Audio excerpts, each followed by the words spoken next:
여배우 스캔들 의혹은 양측 모두 무혐의가 났죠, 지금. 강용석 변호사는 그럼 무슨 증거도 없이 큰 소리는 외친 건가요?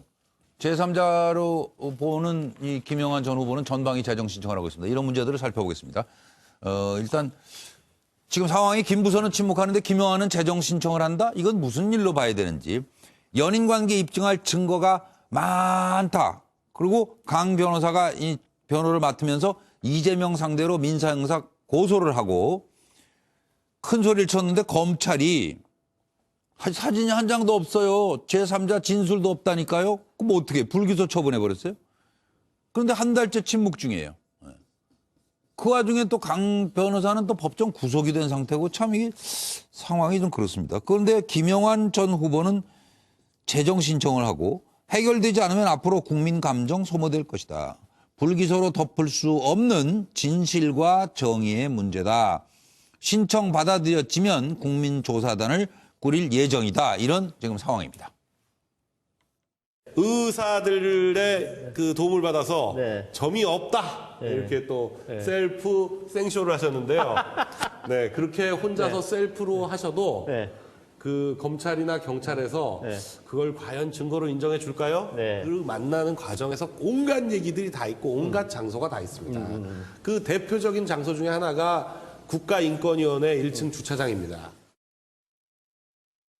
분당경찰서는 이재명 도지사가 8년간 성남시장으로 재임하면서 관할했던 경찰서고, 또 성남 지역의 경찰서와 경찰서 직원들과 조폭 운영회사 그리고 이재명 지사와의 커넥션 등이 언론 등에 의해서 밝혀지기도 한 적이 있습니다.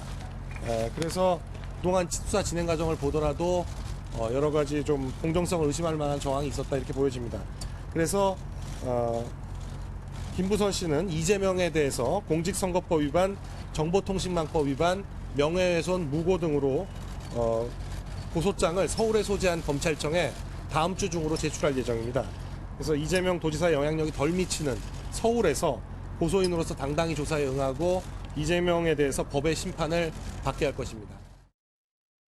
네. 저기 지하가 네. 옛날에 슈퍼였는데 지금 이사 갔어요. 네. 근데 이재명 씨가 저기서 맥주하고 과자 뽀시래기하고 제가 그 휴지가 떨어져서 휴지 하나만 사오라고 그랬는데 네. 손 크게 한 통을 사다 주신 여기가 그 역사의 현장입니다. 이재명이 2번이나 보호해줬어요.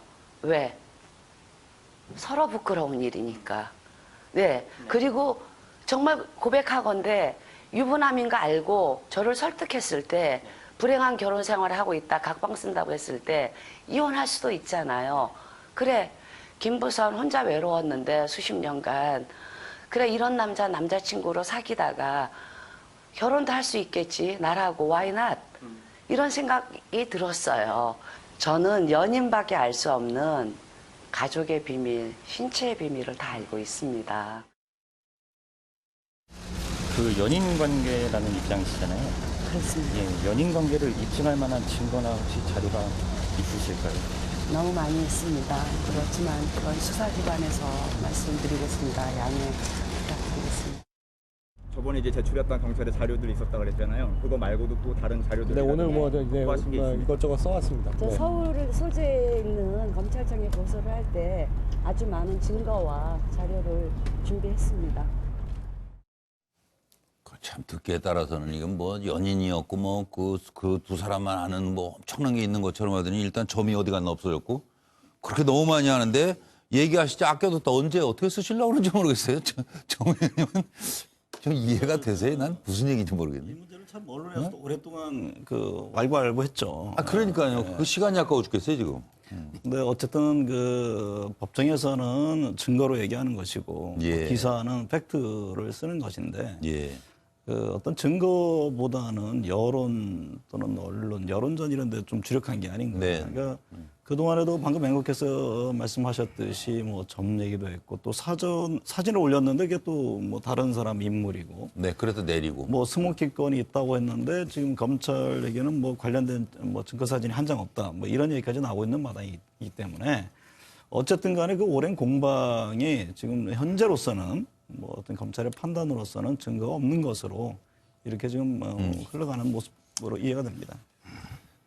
그 같은 변호사지만 서정호 변호사는 이 강 변호사가 이해가 되세요? 뭘 믿고 이렇게 큰 소리를 쳤던 거예요, 처음에? 그렇죠. 이 강 변호사가 이제 구속되기 전에 네. 제가 이제 그 친한 선배니까 네. 몇 번 이게 통화하면서 제가 어떻게 조언을 했냐면 네.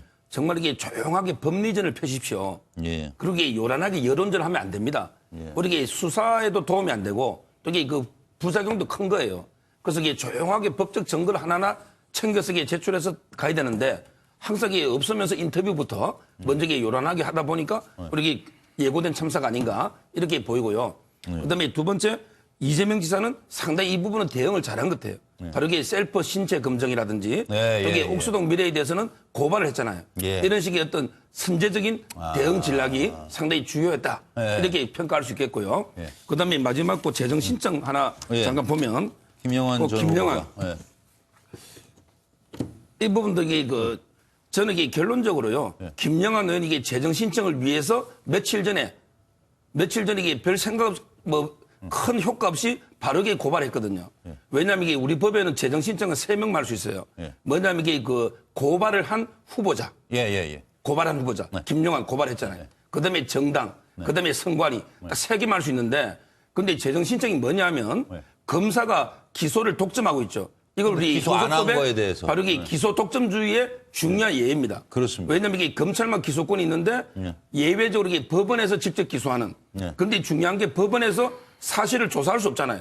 법원에서 이게 정인 부르거나 압수하거나 수색하거나 못 하잖아요. 네. 따라서 이게 재정 신청은 저도 이게 22년 변호사 하면서 한 번 딱 인용돼 봤어요. 제주도에서. 이만큼 이게 어렵고요. 이거는 이게 법률적인 쟁점일 때는 기소 재정신 하지만 이것처럼 이게 증거 불충분, 수사가 사실 문제 필요한 부분은 어렵다. 이런 경우는 이게 그 인용 가능성은 희박하게 보이는 정치 공세에 불과하다 보입니다. 네, 알겠습니다. 강 변호사한테 뭐 가끔 조언을 한다고요? 강영석 변호사. 통화를 많이 하고 이게 뭐 강영석 정보도 변호사가 받고 후배예요?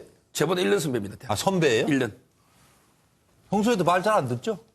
제가 이게 잘 듣죠. 저보다 1년 선배니까 제가 잘 듣죠. 그러니까 뭐 조언을 많이 하는데 말을 들었으면 이런 일이 없었다는데 김한규 변호사는 어떻게 보세요? 네, 저는 이 사건에서 이제 이재명 도지사가 본인도 법률가 아니겠습니까? 네, 네. 변호인도 굉장히 많이 구성한 걸로 알고 있는데 네. 가장 인상적인 부분이 각 사안마다 네, 네. 대응을 그 사건마다 본인한테 최대한 대응을 잘했다. 이거 느낀 게 그 이 스캔들 건, 김부선 씨 스캔들 건을 해서 굉장히 적극적으로 대응했습니다. 아까 뭐 이 말씀하셨지만은 병원에서 신체 셀프 검증도 했고. 그렇죠. 네. 근데 또 해경군 김 씨 사건에서는 그 소극적으로 일종의 핸드폰 없다.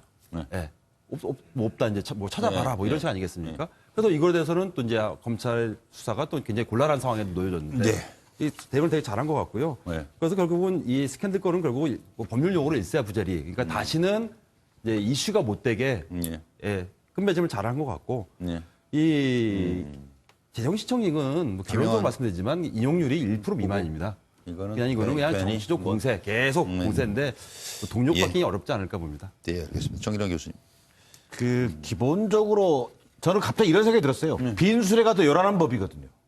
차고 넘친다는 증거는 오죽하면 검찰에서 이례적이지 않습니까? 사진 한 장도 없었고 제3자 진술도 없었다. 옛말 틀린 거 하나 없어요. 그렇습니다. 저는 그런 면에서 본다면 김부선 씨가 자기를 변호할 수 있는 변호사로 강용석 변호사를 선임한 것 자체가 사실은 최악의 변호사 선임이었다고 저는 결과적으로 평론할 수밖에 없다. 이 두 사람의 공통점은요. 어찌 보면 좀 여론의 관심을 끌고 싶어하는 그런 욕구가 어찌 보면 좀 약간 거의 뭐 약간 그 말을 좀 생략하고 수준이 수위가 너무 높은. 너무 높아요. 사실 앞서 여러분도 얘기하셨습니다만 여론전으로 이 문제를 끌고 갈 것이 아니라 치밀한 어떤 증거에 입각한 법리투쟁을 준비하는 게 맞았다. 그런 부분에서 어찌 보면 변호사 선임 자체도 잘못됐고 지나치게 여론에 의존한 어떤 그 끌고 갔던 방식에 대해서 좀 되짚어봐야 될 필요가 있겠다 싶고요. 김영환 의원이 전 의원이죠. 재정 신청했는데 저는 재정 신청까지는 뭐 그동안 당의 입장도 있고 뭐 이해하겠습니다. 그러나 여러 변호사들이 얘기하셨던 것처럼 재정 신청이 인용될 가능성은 거의 저는 희박하다고 보여집니다. 근데 이제는 그 바른미래당 주변에서 이재명 지사와의 사적 감정을 가진 분들이 좀 몇 분 있어요. 이런 분들이 계속 부추기고 있는 걸로 아는데 이번을 계기로 해서 법적 판단을 존중하고 정치 본연의 자세로 좀 가는 계기가 됐으면 하는 그런 바람입니다.